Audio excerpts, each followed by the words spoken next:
5장 섭리에 대해서 함께 보겠습니다.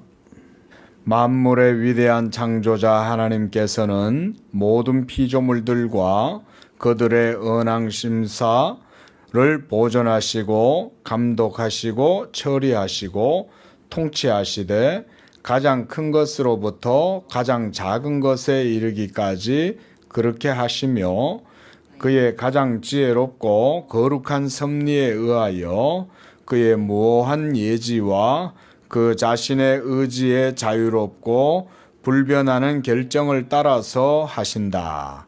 이로써 그의 지혜, 능력, 공의, 선하심 그리고 그의 자비의 영광을 찬미케 하신다. 자, 하나님의 섭리라고 하는 또 깊고 큰 주제를 우리가 이제 또 대하게 되었습니다. 하나님께서는 모든 만물의 위대한 창조자시다. 그러니까 창조하셨기 때문에 또한 하나님의 모든 역사가 섭리 가운데 또 이루어지는 거죠. 그래서 하나님께서 모든 피조물들과 그들의 언행 심사를 보존하시고 감독하시고 처리하시고 통치하시되 가장 큰 것에서 가장 작은 것에 이르기까지 그렇게 하신다는 거예요. 자, 우리가 하나님의 역사다 그러면 거대하고 웅장하고 아주 그 큰 파노라마 같은 대구속의 드라마 이런 것만 생각하면 이게만 생각이 들 수 있지만 하나님의 역사는 아주 작은 것 하나까지에도 다 미친다는 거예요. 이거 사실입니다. 이거 사실입니다. 여기까지 이렇게 믿어야 여러분들이 하나님의 말씀의 부요함에 대한 이해에 도달할 수가 있습니다. 하나님이시니까 그렇겠지 이 정도 대충 두리뭉술하게 이해를 해가지고는 하나님의 진리에 대해서 깊이 있는 이해에 도달하기 어렵습니다. 그러나 하나님은 우리의 머리털 하나까지 다 세실 뿐 아니라 공중에 나는 새조차도 하나님의 허락하심에 의해서 떨어지는 것이니까 이게 그저 우연히 되는 게 없는 거죠. 하나님의 존재와 그분의 모든 역사, 사역들, 행하시는 일들은 그런 의미로까지 우리가 이해를 하셔야 된다. 그게 바로 하나님의 섭리의 특징입니다. 자, 그렇게 하시며 그 다음 그의 가장 지혜롭고 거룩한 섭리에 의해 그의 무한 예지와 그 자신의 의지에 자유롭고 또 불변하는 결정을 따라서 하신다. 하나님의 지혜와 거룩한 섭리라고 했습니다. 자, 그래서 우리가 하나님의 행동은 무엇이든지 행동 자체가 우리에게는 선입니다. 이거를 우리 성도님들이 잘 유념해 놓으십시오. 하나님의 행동은 무조건 선합니다. 그래서 여리고성을 무찔러라 라고 얘기하면 그 말씀이 선한 거예요. 남녀노소 어린 유아까지 하나님이 다 죽이실 필요가 있습니까? 우리가 하나님의 말씀이면 그렇게 생각해야 되는 거예요. 이거를 마치 하나님을 폭군이다, 너무 맹신적이 아니냐 이런 식으로 보면 안 됩니다. 하나님이 가나안 땅의 백성들을 몰아고 내라고 하실 때는 하나님의 의로우시고 가장 자유로우시고 기쁘신 뜻이 있는 거예요. 그게 바로 우리가 말씀 신앙입니다. 말씀 신앙이라고 말은 해놓고 이 말씀은 나한테 별로 이렇게 잘 안 받아들여지니까 이건 안 믿겠다. 이게 무슨 말씀 신앙이에요? 말씀 신앙은 나한테 보기 좋아 보이는 것뿐 아니라 내가 생각했을 때 내 가치 기준이 안 맞아도 하나님의 말씀이 그렇다 그러면 그걸 받아들이는 게 그게 진짜 말씀 신앙이지. 이렇게 취사 선택해갖고 이건 나한테 맞으니까 이건 받아들이고 이거는요 하나님께 대한 바른 믿음이 아닙니다. 하나님은 어떤 분이냐? 그분은 모든 것을 행하시되 그의 행하시는 것 자체가 의로운 거예요. 그리고 그의 거룩한 섭리에 의해서 또한 무오한 예지, 무한 예지라는 것은 하나님이 모든 걸 다 아신다는 거예요. 그리고 그분의 아심에 있어서는 만물이 하나도 하나님의 눈앞에서 벗어나는 것이 없다 이 말인 거죠. 하나님은 모든 걸 다 아세요.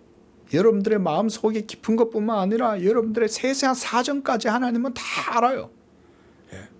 그런데 이렇게 우리의 모든 것을 아시는 하나님은 어떤 분이냐? 가장 자비하시고 가장 거룩하시고 가장 사랑이 많으신 하나님이신 거예요. 그분이 우리의 하나님이신 거예요. 그러니까 우리가 안전한 거죠. 그런 하나님은 우리를 정죄하거나 우리를 심판하시거나 우리를 향하여 진노하시거나 그렇게 하시지 않고 가장 자비로우시고 가장 사랑과 은총이 풍성한 하나님이다. 그래서 그 자신의 의지에 자유롭고 불변하는 결정을 따라서 모든 일들을 다 행하시고, 그래서 하나님이 태초에 말씀을 하셨을 때는 그 말씀은 그 당시 때만 유효한 게 아니죠. 하나님이 말씀하셨을 때는 그것의 유효함은 영원한 거예요. 그래서 그 시대 그 당시에만 그 말씀이 적합하거나 적용되거나 유효한 게 아니에요. 하나님이 영원 전에 말씀하신 것은 영원히 유효한 거예요. 그렇겠죠? 맞잖아요. 하나님은 말씀을 함부로 안 뱉어내시죠. 하나님의 입에서 말씀이 한번 나왔다 그러면 그 말씀은 영원히 거두어 들일 수도 없고 땅에 떨어질 수도 없는 거예요. 반드시 그 말씀은 이루어지도록 돼 있고 그것이 하나님의 말씀이기 때문에 그렇게 되는 거죠. 자, 이렇게 해서 그의 지혜와 능력과 공의, 선하심 그리고 자비의 영광을 찬미하게 하신다는 거예요, 우리에게. 자, 2번까지 보겠습니다. 시작. 제1원인이 되시는 하나님의 예지와 작정에 따라 모든 일들이 변함이나 틀림이 없이 일어난다. 그렇지만 동일한 섭리에 의해서 하나님은 제2원인들의 성질에 따라 그 모든 일들이 필연적으로 자유롭게 또는 우발적으로 일어나도록 작정해 두셨다.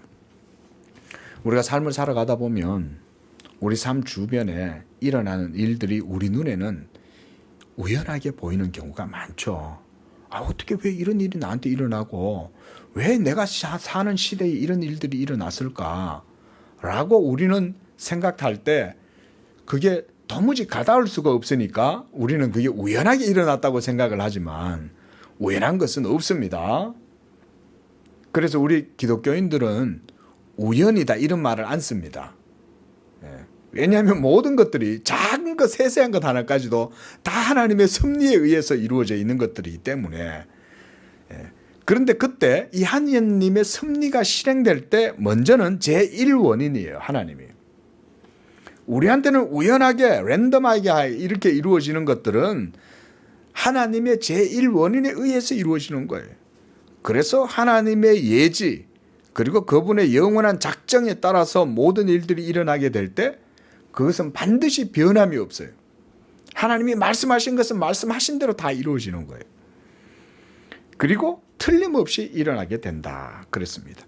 그런데 이 동일한 섭리에 의해서 하나님께서는 또한 이것이 역사의 시공간 속에 펼쳐지고 실현되어지게 될 때 이것은 제2원인들의 성질에 따라서 모든 일들이 필연적이고 자유롭게 또는 우발적으로 이루어지게 했다. 자유롭게란 얘기는 제2원인들이 바로 우리의 삶이죠. 우리가 오늘 선택하고 우리가 오늘 결정하고 계획하고 이렇게 한 것들은 제2원인들입니다. 그래서 여러분들이 그냥 자유롭게 하시면 돼요. 그저 내게 주어진 시간과 기회와 여력을 따라서 여러분들이 자유롭게 하시면 되는 거예요. 그러나 하나님은 우리의 그런 2차적인 자유로운 행동들이라도 그거조차도 모두가 다 하나님의 제1원인 안에 모두 다 그 함수들이 포함되어져 있는 거예요. 그래서 여러분들이 아무리 하나님의 섭리를 따라서 행하려고 아무리 애를 써도 그렇게 하기가 어렵지만 그저 여러분들에게 주어진 이 믿음을 따라서 자유롭게 행하면 하나님이 여러분들의 삶 속에서 선하게 역사하셔서 이루시는 거예요. 그렇잖아요. 우리가 어떻게 하나님의 이 깊은 섭리를 우리의 힘으로 이루겠어요. 그저 우리에게 주어진 분수대로, 우리에게 주어진 기회대로, 여력대로 살아가는 거예요, 그냥. 그러면 하나님이 제2원인을 사용하셔서 제1원인의 섭리를 이루어 가시는 게 하나님의 섭리다, 이렇게 말씀합니다. 그래서 우리의 삶에는 필연성도 있죠. 그렇죠? 중력을 우리가 거스를 수 없습니다. 그래서 중력을 이겨내기 위해서는 낙하산을 쓰든지 아니면 계단을 이용해서 걸어가든지, 예? 다른 방법을 써야 되죠. 엘리베이터를 타든지. 예? 그런 것들은 제2원인이죠. 그런 필연성이 주어져 있지만, 그러나 그런 것들은 또한 우리의 삶 속에서 우리가 자유롭게 하면 되는 거예요. 그리고 우발적으로 일어나게 되는 모든 일들조차도 우리한테는 그러니까 제1원인은 감추어져 있는 거예요, 이게. 그래서 하나님의 작정 가운데 이 모든 것들을 두셨다. 예, 이런 말씀입니다.